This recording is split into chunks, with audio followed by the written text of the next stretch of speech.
मेरे प्यारे सभी सहारा पीड़ित निवेशक भाइयों एवं बंधुओं, आप सभी का बहुत बहुत आभार जो आप हमारे चैनल से लगातार जुड़े हुए हैं।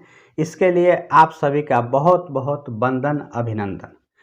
हमारी ये सदा से प्रयास रहती है कि आप सभी की जो कुछ परेशानियां हैं, जो कुछ चिंताएं हैं, जो कुछ आपके माथे पे चिंता की लकीरें हैं, जिससे आप हमेशा व्यथित रहते हैं, उस व्यथा को कुछ हद तक दूर करने का प्रयास करते हैं। हम आपकी संपूर्ण समस्याओं का समाधान कतई नहीं कर सकते हैं, लेकिन अगर आपकी समस्याओं का समाधान करने में हम अगर सहायक बनते हैं तो ये हमारी सफलता है। और इस मार्ग को लगातार हम पिछले 1 साल से आप सभी के समक्ष अपने वीडियो के माध्यम से आपकी समस्याओं को समाधान करने की भरपूर कोशिश करते आए हैं। चाहे वो सहारा रिफंड पोर्टल की तमाम गतिविधियों, जिससे आप लगातार सवाल पूछते रहे और हम आप सभी के सवालों को भरपूर और उचित और सही जवाब देने की हर संभव प्रयास किया है, और अपने वीडियो के माध्यम से तमाम आप सभी की चिंताओं को दूर करने की कोशिश की है, और कुछ न कुछ सुझाव भी आप सभी के समक्ष रखे हैं, जिससे आप काफ़ी लाभान्वित भी हुए हैं, ऐसी मुझे उम्मीद भी है।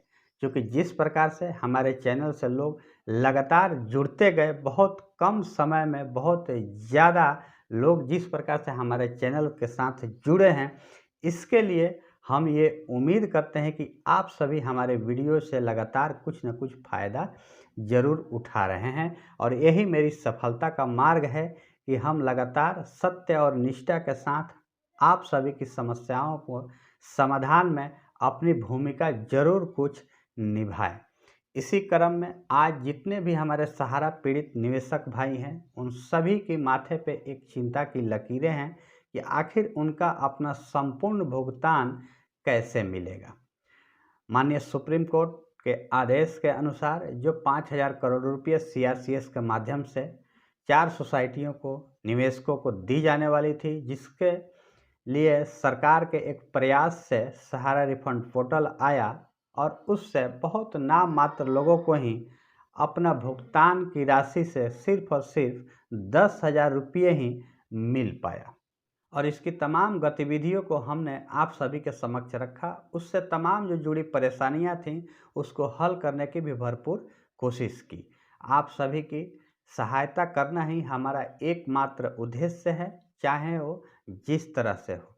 हम अपने वीडियो के माध्यम से लगातार आप सभी की वो चिंता की लकीरों को दूर करने की कोशिश करते आए हैं। हम ये नहीं कहते कि हम आपकी हर संभव वो मदद कर सकते हैं जिससे आपकी संपूर्ण चिंताएं जो आपके माथे पे बिल्कुल इस वक्त दिखाई दे रही है एक लकीर के रूप में, वो दूर हो जाए।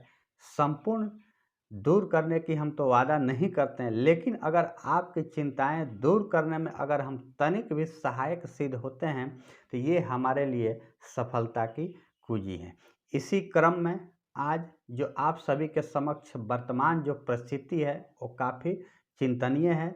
हमें इसका पूरा आभास हो रहा है। सहारा रिफंड पोर्टल से भुगतान न मिलना, सहारा इंडिया परिवार की तरफ से भी कोई सार्थक कदम अभी तक न उठाए जाना, सरकार के तरफ से भी कुछ खास ऐलान न किए जाना, और माननीय सुप्रीम कोर्ट जो लगातार कुछ एक जो मामले हैं उसमें डेट पर डेट देना, यानी तारीख पर तारीख देना, जिससे आप लगातार चिंतित हैं और व्यथित हैं। लेकिन हम उम्मीद करेंगे कि आप सभी की इस व्यथा को कुछ हद तक उसमें सहायक बनने के लिए इस वक्त जो आपके समक्ष वर्तमान परिस्थिति है, जो लोग सहारा रिफंड पोर्टल पे अपना आवेदन किए हैं उनका भुगतान अभी भी बकाया है। जो एक राशि 10,000 रुपये की मिल रही है वो भी बहुत से लोगों को नहीं मिल पाई है, यानी लगभग 99% लोगों को नहीं मिल पाई है। लेकिन जिन लोगों ने अपना आवेदन नहीं किया है उन लोगों के समक्ष और भी विकट परिस्थितियां हैं। इस वक्त दो स्थिति दिखाई दे रही है कि माननीय सुप्रीम कोर्ट में जो एक पीआईएल लगाने की तैयारी की जा रही है, और एक जो रीट याचिका पहले से लग चुकी है और उसकी डेट भी आ गई है सुनवाई के लिए 16 अप्रैल को।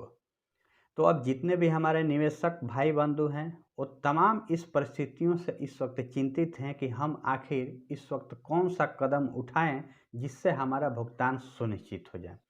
आज जिस वक्त से माहौल बना है उससे सिर्फ तो अब यही लगता है कि अब हमारा भुगतान सिर्फ और सिर्फ न्यायालय के माध्यम से ही संभव हो पाएगा। चाहे आपने 30,000 कोर्ट को देखा हो या फिर तमाम पिछले समय में कई सारी ऐसी सूचनाएं आई हैं जहां जिला न्यायालय की तरफ से आदेश मिला है और भुगतान भी हुआ है। इसकी तमाम खबरें आपने देखी होगी। पिछले कई सालों से लगातार आंदोलन किए जा रहे हैं। तमाम संगठन अपने आंदोलन के माध्यम से वो प्रयास किया जिससे सरकार पर एक दबाव बने और एक अच्छी प्रक्रिया निकल करके आए जिससे निवेशकों का संपूर्ण भुगतान संभव हो पाए, लेकिन वो संभव नहीं हो पाया।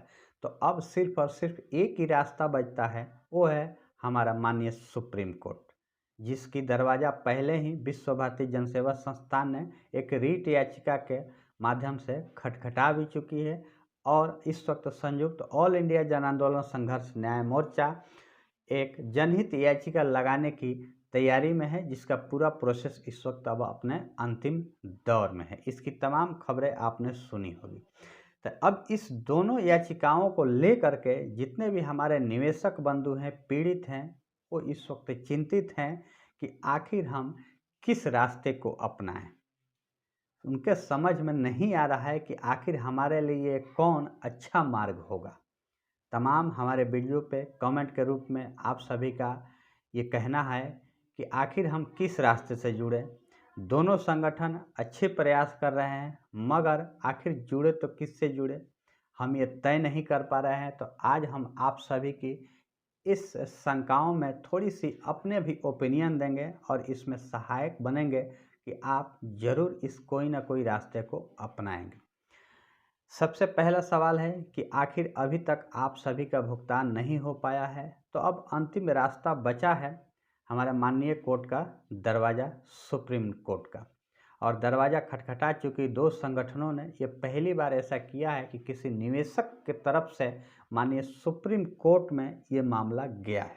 अब तक सरकार, CRCS, सेबी, सहारा अपनी अपनी समस्याओं को लेकर के माननीय सुप्रीम कोर्ट का दरवाज़ा खटखटाई, लेकिन ये पहली बार हो रहा है। इस साल 2024 एक बहुत ही महत्वपूर्ण साल है पिछले अगर 10 वर्षों में देखा जाए तो, कि पहली बार देश के निवेशक की तरफ से ये याचिका माननीय सुप्रीम कोर्ट में लगाई गई है या फिर लगाई जाने वाली है।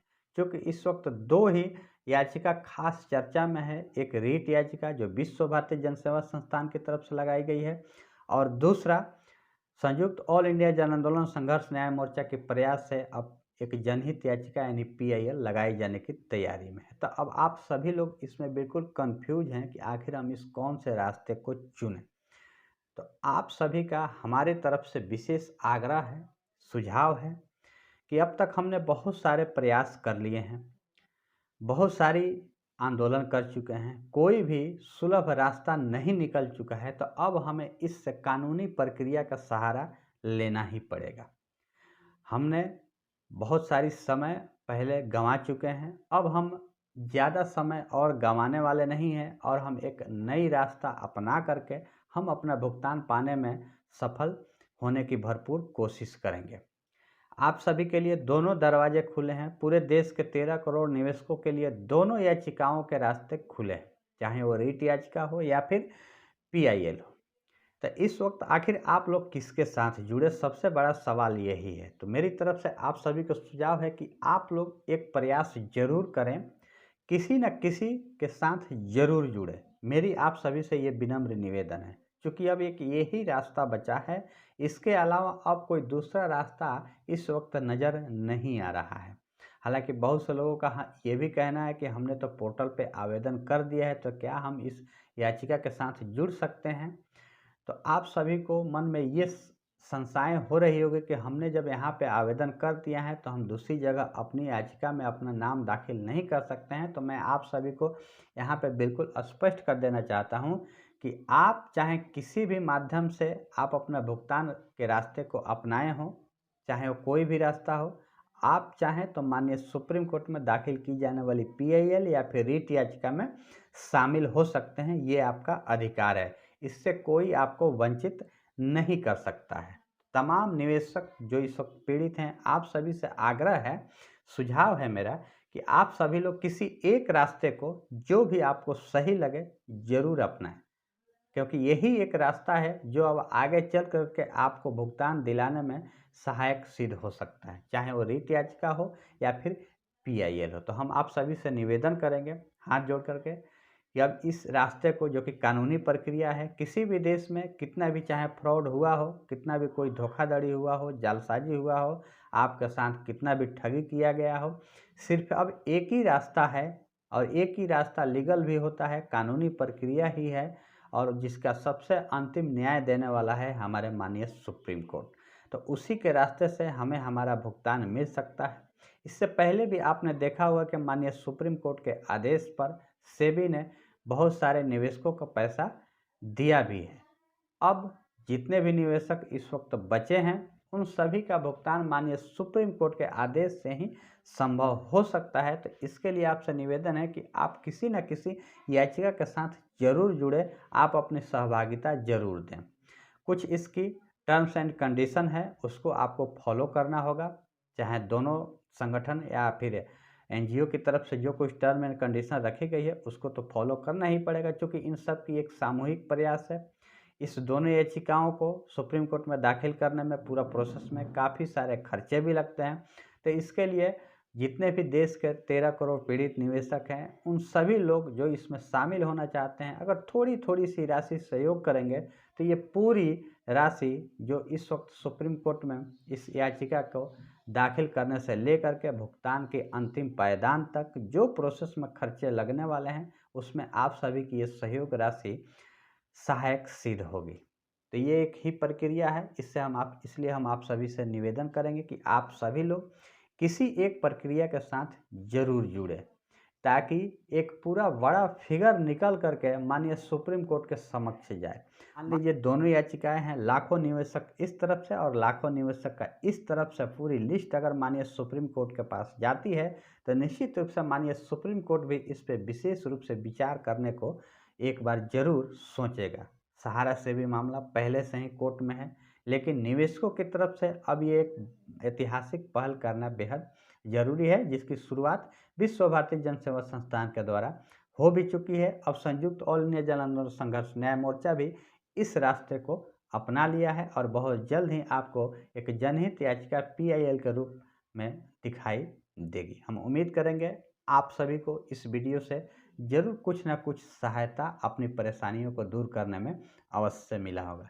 फिर ऐसे ही आप सभी की सहायता के लिए हम एक अगला नेक्स्ट वीडियो लेकर के जरूर आएंगे। तब तक के लिए जय हिंद।